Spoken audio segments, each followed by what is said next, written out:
پانی پینے کی 6 سنتیں۔ بسم اللہ پڑھنا، دائیں ہاتھ سے پانی پینا، بیٹھ کر پانی پینا، پانی کو غور سے دیکھنا کہ اس میں کوئی زہریلی چیز تو نہیں، 3 سانسوں میں پینا، پینے کے بعد الحمدللہ کہنا۔ حضور اقدس صلی اللہ علیہ وسلم نے کھڑے ہو کر پانی پینے سے منع فرمایا۔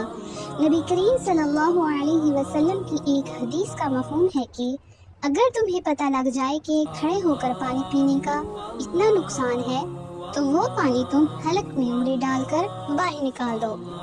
جدید سائنس کے مطابق کھڑے ہو کر اور ایک سانس میں پانی پینے سے جسم میں پانی جلد جذب ہو جاتا ہے، جس کی وجہ سے گردوں پر گہرا اثر پڑتا ہے اور جسم کے تمام حصوں پر ورم کا خطرہ بڑھ جاتا ہے۔ سنت کے مطابق بیٹھ کر پانی پینے کے فائدے: گردے خراب نہیں ہوتے، گھٹنے ہمیشہ تندرست رہتے ہیں،